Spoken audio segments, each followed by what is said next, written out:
Hi, ಹೇಗಿದ್ದೀರಿ ನನ್ನೆಲ್ಲ ಹೃದಯ ಶ್ರೀಮಂತರೇ? ಇದು ಯಾವ ಜಾಗ ಅಂತ ಗೊತ್ತಿರಬೇಕು ನಿಮಗೆ. ಪ್ರತಿ ಶುಕ್ರವಾರ ಆ ತಾಯಿ ಚಾಮುಂಡೇಶ್ವರಿ ಬೆಟ್ಟಕ್ಕೆ ಬರೋ ಅಭ್ಯಾಸ, ಜೊತೆಗೆ ವಾಯು ವಿಹಾರದಲ್ಲೂ ಕೂಡ. ಸ್ನೇಹಿತರೆ, ನನ್ನ ಅನೇಕ ಸಂದೇಶಗಳಲ್ಲಿ ಇದು ಒಂದು. ಇದಕ್ಕೆ ಒಂದು ಟೈಟ್ಲು ಕೊಡಬಲ್ಲೆ, ಅತಿ ವೇಗ ತಿಥಿ ಬೇಗ ಅಂತ.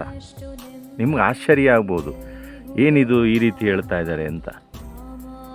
ಒಂದು ರಾಜ್ಯೋತ್ಸವ ಪ್ರಶಸ್ತಿ ತಗೊಳ್ಳೋದಕ್ಕೆ ಜಿಲ್ಲಾ ಮಟ್ಟದ್ದಾಗ್ಬೋದು, ನಗರ ಮಟ್ಟದ್ದಾಗ್ಬೋದು, ಆಮೇಲೆ ರಾಜ್ಯ ಮಟ್ಟದ ಬೇಡ ಬಿಡಿ, ಅದಕ್ಕೆ ಸಾಕಷ್ಟು ವರ್ಷಗಳು ಅವ್ರದ್ದೇ ಆದ ಕ್ಷೇತ್ರದಲ್ಲಿ ಸಾಧನೆ ಮಾಡಿರಬೇಕು.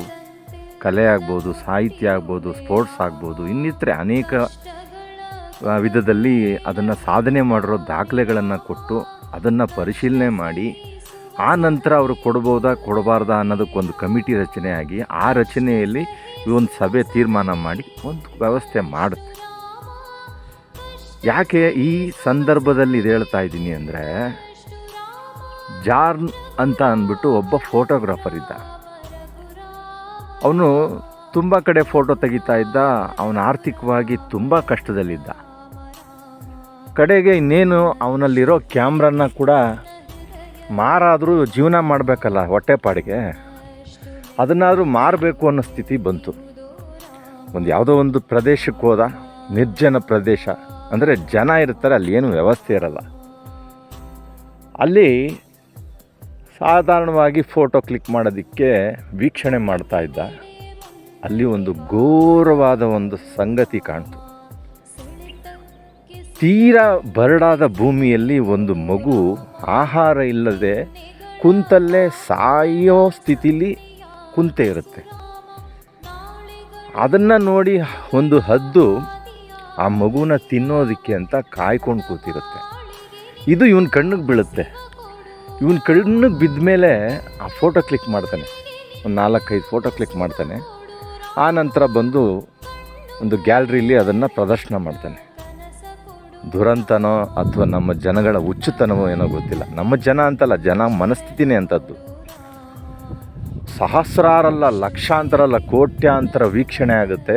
ವಿಶೇಷವಾಗಿ ಅವನಿಗೆ ಪ್ರಶಸ್ತಿಗಳು ಸಿಗುತ್ತೆ. ಅದಕ್ಕೆ ಏನೂ ಇಲ್ಲದೆ ಕ್ಯಾಮ್ರಾ ಮಾರ್ಕೊಂಡು ಜೀವನ ಮಾಡಬೇಕು, ಹೊಟ್ಟೆ ತುಂಬಿಸ್ಕೋಬೇಕು ಅನ್ನೋ ಪರಿಸ್ಥಿತಿಲಿದ್ದವನಿಗೆ ಮಿಲಿಯನ್ ಗಟ್ಟಲೆ ದುಡ್ಡು ಬರುತ್ತೆ.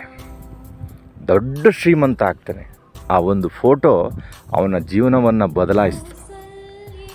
ಕೆಲವೇ ದಿನಗಳು ಆ ಸಂಭ್ರಮ, ಆ ಸಿರಿತನ ಇರುತ್ತೆ. ಯಾಕೆ ಅಂದರೆ ಆ ಫೋಟೋ ತೆಗೆದಿದ್ದನ್ನು ಒಬ್ಬ ಬಹಳ ಗಮನ ಇಟ್ಟು ನೋಡ್ತಾನೆ, ನಿಮ್ಮಂಥ ಬುದ್ಧಿಜೀವಿ. ಇವನು ಫೋಟೋ ತೆಗೆದ್ನಲ್ಲ, ಆ ಮಗುಗೆ ರಕ್ಷಣೆ ಮಾಡ್ಬೋದಾಯಿತು. ಕಡೆ ಪಕ್ಷ ಆ ಹದ್ದನ್ನು ಹಿಂಗೆ ಸ್ವಲ್ಪ ಗದರಿಸಿದ್ರೆ ಆ ಹದ್ದು ಹಾರೋಗ್ತಿತ್ತು, ಆ ಮಗು ಜೀವ ಉಳಿತಿತ್ತಲ್ಲ. ಇವನು ಆ ಮಗು ಜೀವನೂ ರಕ್ಷಣೆ ಮಾಡದೇನೆ ಲೆಕ್ಕಿಸ್ತೇನೆ ಇವನು ಕ್ಯಾಮ್ರಾ ಕ್ಲಿಕ್ಕಿಸಿದ್ದಾನೆ ಅಂಥೇಳಿ ಒಂದು ಕೋರ್ಟ್ಗೆ ಕೇಸ್ ಹಾಕ್ತಾರೆ. ಅದು ಬಹಳ ದೇವರ ಸ್ಥಾನದಲ್ಲಿರ್ತಕ್ಕಂಥ ಒಬ್ಬ ನ್ಯಾಯಾಧೀಶರು ಬಹಳ ಸೂಕ್ಷ್ಮವಾಗಿ ಅದನ್ನು ತುಲನೆ ಮಾಡಿ, ಇಲ್ಲ ಇವನು ಫೋಟೋಗ್ರಾಫರ್ ಮಾಡಿದ ತಪ್ಪು, ಆ ಮಗುನ ರಕ್ಷಣೆ ಮಾಡೋ ವಿಷಯದಲ್ಲಿ ಇವನು ವಿಫಲ ಆಗಿದ್ದಾನೆ, ಇವನಿಗೆ ಏನೇನು ಸವಲತ್ತುಗಳು ಕೊಟ್ಟಿದ್ದಾರೆ ಅದನ್ನೆಲ್ಲನೂ ವಾಪಸ್ ತಗೋಬೇಕು, ಜೊತೆಗೆ ಇವನಿಗಿಷ್ಟು ಅಂತ ದಂಡ ಹಾಕಬೇಕು ಅಂತ ಅಂದ್ಬಿಟ್ಟು ಆದೇಶ ಹೊರಡಿಸ್ತಾರೆ. ಅವನು ಮಿಲಿಯನ್ ಗಟ್ಟಲೆ ಮಾಡಿದ್ನಲ್ಲ, ಹಣ, ಆಸ್ತಿ, ಸಂಪತ್ತು ಎಲ್ಲನೂ ಸರ್ಕಾರ ವಾಪಸ್ ತಗೊಳುತ್ತೆ. ವಾಪಸ್ ತಗೊಂಡ್ಮೇಲೆ ತಿರ್ಗಾ ಬಿಕಾರಿ ಆಗಿಬಿಡ್ತಾನೆ. ಮೊದಲು ಹೇಗಿದ್ದ ಆಗಿಂತ ತೀರಾ ಬಿಕಾರಿ ಆಗ್ತಾನೆ. ದುರಂತ ಏನು ಅಂದರೆ, ನಾನು ಈ ವಿಷಯ ಯಾಕೆ ಹೇಳ್ತಾ ಇದ್ದೀನಿ ಅಂದರೆ, ಅತಿ ವೇಗ ತಿಥಿ ಬೇಗ ಅನ್ನೋದು ಇದಕ್ಕೇನೆ. ನೋಡಿ, ಆ ಜನತೆ ಅವನ್ನ ಅಷ್ಟರ ಮಟ್ಟಿಗೆ ಮೇಲಕ್ಕೆ ಎತ್ತರಿಸಿ ಕೂರಿಸಿದ್ರು. ಅದೇ ಒಬ್ಬ ಮನಸ್ಸು ಮಾಡಿದ್ದಕ್ಕೆ ಅವನು ತೀರಾ ಕೆಳಮಟ್ಟಕ್ಕೆ ಹೋದ. ಇದನ್ನು ಬೇರೆ ಯಾರು ಬರೆದಿದ್ದಲ್ಲ, ಪ್ರತಾಪ್ ಸಿಂಹ ಈ ಲೇಖನವನ್ನು ಬರೆದಿದ್ದು. ಬೆತ್ತಲೆ ಜಗತ್ತು ಅಂತ ಪ್ರತಾಪ್ ಸಿಂಹ ಬರಿತಾ ಇದ್ದಿದ್ದು ಪ್ರತಿ ಶನಿವಾರ ವಿಜಯ ಕರ್ನಾಟಕದಲ್ಲಿ. ನನಗಿನ್ ಚಿಕ್ಕವರಾದರೂ ಕೂಡ ನಾನು ಆ ವಿಷಯದಲ್ಲಿ ಅಭಿಮಾನಿ. ಒಬ್ಬ ಲೇಖಕನಾಗಿ ಪ್ರತಾಪ್ ಸಿಂಹನ ಇಷ್ಟಪಡೋದ್ರಲ್ಲಿ ನಾನು ಒಬ್ಬ. ಈ ರೀತಿ ಒಂದೇ ದಿನ, ಕೆಲವೇ ದಿನಗಳಲ್ಲಿ ಭಾಳ ಎತ್ತರಕ್ಕೆ ಕೊಂಡೋದ ಜನ ಅಷ್ಟೇ ವೇಗವಾಗಿ ಪಾತಾಳಕ್ಕೂ ತಳ್ತಾರೆ. ಈ ಮನಸ್ಥಿತಿ ಇರೋವಂಥ ಜನತೆ ಅಂದರೆ ಇಲ್ಲೇ ಅಲ್ಲ, ಎಲ್ಲ ಕಡೆನೂ ಇರ್ತಾರದು. ಈ ಹಿಂದೆ ಪೇಟೆಗೆ ಬಂದ ಕಾಡಿನಿಂದ ಒಬ್ಬ ರಾಜೇಶ್ ಅಂತ ಅಂದ್ಬಿಟ್ಟು ಕರ್ಕೊಬಂದು ಈ ಅಯೋಗ್ಯ ಮೀಡಿಯಾದವರು ಅವನ ಹೆಸರಲ್ಲಿ ಶೋ ಮಾಡಿ ಏನೇನೋ ಮಾಡಿ ಕಡೆಗೆ ಒಂದಿಷ್ಟು ಅಂತ ಹಣ ಗೆದ್ದು, ಆ ಬಂದ ಹಣದಲ್ಲಿ ಅವನು ಹೇಗೋ ಅವನ ಪಾಡ್ಗೆ ಅವನು ಕಾಡಲ್ಲಿದ್ದ, ಅದು ಇದು ತಿನ್ಕೊಂಡು ಹೆಂಗೋ ಭಾಳ ಗಟ್ಟಿಯಾಗಿದ್ದ, ಭಾಳ ದಷ್ಟಪುಷ್ಟವಾಗಿದ್ದ. ಈ ಸಿಟಿ ವ್ಯವಸ್ಥೆನ ನೋಡಿಬಿಟ್ಟು ಅವನು ಅಲ್ಲಿ ಮರ್ತೇ ಬಿಟ್ಟ. ಒಂದು ಕಡೆ ಸಭೆ ಮಾಡಿದರು, ಸಮಾರಂಭ ಇಟ್ಟಿದ್ರು, ಸಂಭ್ರಮ ಮಾಡ್ತಾಯಿದ್ರು, ಅವನಿಗೆ ಸನ್ಮಾನ ಕೂಡ ಮಾಡೋದಕ್ಕೆ ಕರೆದಿದ್ರು. ನನ್ನೂ ಕರೆದಿದ್ರು, ನೀವೇ ಬಂದು ನಿರೂಪಣೆ ಮಾಡಬೇಕು, ಈ ಕಾರ್ಯಕ್ರಮನ ಜೋಡಿಸ್ಕೋಬೇಕು. ಸರಿ, ನಾನು ಹೋದೆ. ಅವ್ನಿಗೆ ಹೇಳಿದೆ, ರಾಜೇಶು, ಈ ಕೆಟ್ಟ ಪ್ರಪಂಚ ಎಲ್ಲಿಗೆ ತಗೊಂಡೋಗಿ ಬಿಡುತ್ತೆ ಅಂತ ಗೊತ್ತಿಲ್ಲ, ದಯಮಾಡಿ ನಿನಗೇನು ಕೊಟ್ಟಿದ್ದಾರೆ ಅದನ್ನು ತೊಗೊಂಡು ನೀನು ಕಾಡಿಗೆ ಹೊರ್ಟೋಗ್ಬಿಡು, ನಿನ್ನ ಪಾಡಿಗೆ ನೀನು ಇರು, ಭಾಳ ಹೆಲ್ತಿಯಾಗಿರ್ತೀಯ ಅಂತ. ಆಗ ಅಷ್ಟಕ್ಕಾಗಲೇ ಈ ಸಿಟಿ ವ್ಯಾಮೋಹಕ್ಕೆ ಬಿದ್ದಿದ್ದ ಅವನು. ಸಿಟಿ ವ್ಯಾಮೋಹಕ್ಕೆ ಬಿದ್ದಿದ್ದಲ್ಲದೆ ಯಾವ ರೀತಿ ಆಗಿದ್ದ ಅಂದರೆ, ನಾನು ಮುಂದಕ್ಕೊಂದು ದಿನ ಹೀರೋ ಆಗ್ತೀನಿ, ಅವನನ್ನು ಯಾರೋ ಒಬ್ಬ ಹೀರೋ ಮಾಡೋದಕ್ಕೂ ಹೋಗಿದ್ದ, ಅವನ ಹೆಸ್ರು ಹೇಳ್ಕೊಂಡು ಅವನು ಹಾಳಾದ, ಇವನು ಹಾಳಾದ.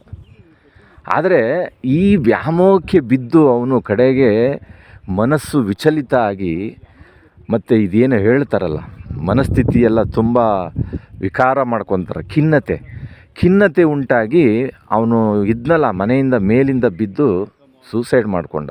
ಯಾಕೆಂದರೆ ಅಷ್ಟರಲ್ಲಾಗಲೇ ಎಲ್ಲ ಕಳ್ಕೊಂಡಿದ್ದ ಈ ಕೆಟ್ಟ ಪ್ರಪಂಚ, ಈ ವ್ಯಾಮೋಹದ ವ್ಯವಸ್ಥೆಯಲ್ಲಿ. ಇದನ್ನು ಯಾಕೆ ಈ ವಿಷಯ ಹೇಳ್ತಾ ಇದ್ದೀನಿ ಅಂದರೆ, ಇತ್ತೀಚೆಗೆ ಒಬ್ಬನ್ನ ರಾತ್ರೋರಾತ್ರಿ ಕೋಟ್ಯಾನುಕೋಟಿ ಮತಗಳನ್ನು ನೀಡಿ ಯಾವುದೋ ಮಟ್ಟಕ್ಕೆ ತಗೊಂಡೋಗಿ ಆ ಹುಡುಗನ ಭವಿಷ್ಯನ ದಯವಿಟ್ಟು ಹಾಳು ಮಾಡಬೇಡಿ. ಅವನಷ್ಟಕ್ಕೆ ಅವ್ನು ಬಿಡಿ, ಅವ್ನಿಗೆ ಅವಕಾಶ ಬತ್ತಾ, ಅವನೇನಾದರೂ ಬೆಳೀಲಿ. ಸುಮ್ಮನೆ ಎಲ್ಲಾದರೂ ಹೋಗಿ ಕರೆಯೋದು, ಸನ್ಮಾನ ಮಾಡೋದು, ಅವ್ನಿಗೆ ಹೈಲೈಟ್ ಮಾಡೋದು, ಅದೇ ಭಂಗಿಲಿರ್ತಾರೆ, ಅದೇ ಗುಂಗಿನಲ್ಲಿರ್ತಾರೆ. ಒಂದು ಸ್ವಲ್ಪ ಆ ಅಭಿಮಾನ, ಆ ಪ್ರೀತಿ ಕಮ್ಮಿ ಆಗ್ತಾ ಇದ್ದರೆ ಅದನ್ನು ತಡ್ಕೊಳ್ಳೋ ಶಕ್ತಿ ಈಗಿನ ಯುವಕರಿಗಿಲ್ಲ. ನಾನು ಈಗಲೂ ಸ್ಪಷ್ಟವಾಗಿ ಹೇಳ್ತೀನಿ, ಅವನು ಗೆದ್ದಿದ್ದಾಗಲಿ, ಅವನು ಪ್ರಶಸ್ತಿ ತಗೊಂಡಿದ್ದಾಗಲಿ, ದುಡ್ಡನ್ನು ತಗೊಂಡಿದ್ದಾಗಲಿ ನನಗೆ ಕಿಂಚಿತ್ತೂ ಬೇಸರ ಇಲ್ಲ. ತುಂಬ ಒಳ್ಳೆಯದು, ಅಂಥ ಪ್ರತಿಭೆಗಳು ಬೆಳಿಬೇಕು. ಆದರೆ ಆ ಜನತೆ ಇದೆಯಲ್ಲ, ಆ ಅಭಿಮಾನ ಇದೆಯಲ್ಲ, ಅದು ಎಲ್ಲಿಗೂ ಹೋಗಿ ಮುಟ್ಟುತ್ತೆ ಅಂದರೆ ತೀರಾ ತುಟ್ಟ ತುದಿಯಲ್ಲಿ ನಿಲ್ಲಿಸಿ ಪಾತಾಳಕ್ಕೆ ತಳ್ಳೋ ಅಂಥದ್ದು ಆಗಿಬಿಡುತ್ತೆ. ಆ ಥರ ಆದಾಗ ಅನ್ಯಾಯವಾಗಿ ಒಂದು ಜೀವನ ಒಬ್ಬ ವ್ಯಕ್ತಿನ ನಾವು ಆ ರೀತಿ ನೋಡೋದು ಬೇಡ ಅನ್ನೋದು ನನ್ನ ಉದ್ದೇಶ. ಹಾಗಂದ ಮಾತ್ರಕ್ಕೆ ಅವನ ಪ್ರತಿಭೆ ಇದೆ, ಟ್ಯಾಲೆಂಟು ಹೊರಗಡೆ ಲಕ್ಷಾಂತರ ಇವೆ. ನನಗೆ 28 ವರ್ಷದ ಹಿಂದೆಯೇ ಬಂದ ಆಫರ್ನ ನಿಮ್ಗೆ ಹೇಳಿದ್ರೆ ನಿಮ್ಗೆ ಆಶ್ಚರ್ಯ ಆಗ್ಬೋದು. ಆದರೆ ಇರಲಿ, ನಾವು ಬೆಳೆದವ್ರನ್ನ, ಯಶಸ್ಸು ನೋಡಿ ಹಾರೈಸೋಣ. ಆದರೆ ನಮ್ಮ ಜನತೆಗೆ ನಾನೊಂದು ಮನವಿ ಮಾಡೋದೇನು ಅಂದರೆ, ಅಭಿಮಾನ ಇರಬೇಕು, ಹುಚ್ಚಭಿಮಾನ ಇರಬಾರ್ದು. ಅವನಷ್ಟಕ್ಕೆ ಬೆಳೆಯೋದಕ್ಕೆ ಬಿಟ್ಬಿಡಿ. ಕರೆದು ಸನ್ಮಾನ ಮಾಡೋದು, ಅವನ ಹೆಸ್ರು ಹೇಳ್ಕೊಂಡು ಬೇಳೆ ಬೇಯಿಸ್ಕೊಳ್ಳೋದು, ಅವ್ನು ಬರ್ತಾವನೆ ಅಂತ ಒಂದಷ್ಟು ಜನನ ಸೇರಿಸೋದು, ಒಂದಷ್ಟು ಜನ ಬರ್ತಾರೆ ಅಂತ ಮತ್ತೊಂದು ಮಾಡೋದು. ಅದರಲ್ಲೂ ಈ ರಾಜಕೀಯ ವ್ಯವಸ್ಥೆ ಏನಾದ್ರು ಶುರುವಾದಾಗ ಅವನ ಕತೆ ಏನಾಗುತ್ತೋ ಗೊತ್ತಿಲ್ಲ ಪಾಪ. ಯಾರ್ಯಾರು ಅವನು ಗಾಳ ಹಾಕ್ತಾರೋ, ಯಾರ್ಯಾರ ಪರವಾಗಿ ಅವನು ಪ್ರಚಾರಕ್ಕೆ ಬರಬೇಕೋ. ಆದರೆ ಇದು ಯಾವುದೂ ಬೇಡಿ. ಇವತ್ತವರೆಗೂ ಅಂಥ ಕಲಾವಿದನಿಗೆ ನೀವೆಲ್ಲರೂ ಹಾರೈಸಿದಿರಿ. ಮುಂದಕ್ಕೂ ಅವ್ನು ಚೆನ್ನಾಗಿರಬೇಕು ಅಂದರೆ ಅವನಷ್ಟಕ್ಕೆ ಅವ್ನು ಬಿಟ್ಬಿಡಿ. ಅವ್ನಿಗೇನೇನು ಬರುತ್ತೆ ಅವಕಾಶಗಳು, ಅವನಿಗೆ ಬರಲಿ, ಸಂತೋಷ. ಆದರೆ ಈ ರೀತಿ ಅನಾಹುತಗಳು ಆಗಿರೋದನ್ನು ನಾವು ನೋಡಿದ್ದೀವಿ. ಆದರೆ ಇದನ್ನು ನಾವು ನೋಡೋದಕ್ಕಾಗಲ್ಲ. ನಿಮ್ಮ ಅಭಿಮಾನ, ಪ್ರೀತಿ, ಆರೈಕೆ ನಿಮ್ಮಲ್ಲೇ ಇರಲಿ, ಅವ್ರನ್ನ ಹಾರೈಸಿ ಇನ್ನೂ ಚೆನ್ನಾಗಿ ಬೆಳೀಲಿ ಅಂತ. ಆದರೆ ಈ ರೀತಿ ಘಟನೆಗಳು ಆಗೋ ಅವಕಾಶಗಳು ತುಂಬ ಇರುತ್ತೆ. ಆದರೆ ನಮ್ಮಷ್ಟಕ್ಕೆ ನಾವು ಹಾರೈಸೋಣ, ಅವನಷ್ಟಕ್ಕೆ ಅವನು ಬೆಳೆಯೋದಕ್ಕೆ ಆ ತಾಯಿ ಚಾಮುಂಡೇಶ್ವರಿಗೆ ಕೇಳ್ಕೊಳ್ಳೋಣ. ಸ್ನೇಹಿತರೆ, ನನ್ನ ಸಂದೇಶದ ಉದ್ದೇಶ ನನ್ನ ಬುದ್ಧಿವಂತಿಕೆ ಪ್ರದರ್ಶನ ಮಾಡಬೇಕು ಅಂತಲ್ಲ. ಇರೋ ವಿಷಯನ 4 ಜನಕ್ಕೆ ಹಂಚ್ಕೊಂಡ್ರೆ ತುಂಬ ಚೆನ್ನಾಗಿರುತ್ತೆ. 4 ಜನಕ್ಕೆ ಗೊತ್ತಾದರೆ ಏನು ತೊಂದರೆ ಏನಿಲ್ಲ. ಬೇಡದಿರೋವಂಥದ್ದನ್ನೆಲ್ಲ ನೋಡಿ ಕಣ್ಣು ಆರೋಗ್ಯ ಹಾಳು ಮಾಡ್ಕೊಳ್ಳೋದಕ್ಕಿಂತ ಇಂಥ ಸಂದೇಶಗಳನ್ನ ನಾವು ಶೇರ್ ಮಾಡ್ಕೊಳ್ಳೋಣ. ಅತಿ ಬೇಗ ತಿಥಿ ಬೇಗ ಅಂತ ಆಗಬಾರ್ದು. ಯಾರ ಭವಿಷ್ಯನಾರು ಆಗ್ಬೋದು, ನಾನಾಗ್ಬೋದು, ನೀವಾಗ್ಬೋದು, ಮಕ್ಕಳಾಗ್ಬೋದು. ಆದರೆ ಇಂಥದ್ದನ್ನೆಲ್ಲ ಗಮನ ಇಟ್ಕೊಂಡು, ಈ ಹಿಂದೆ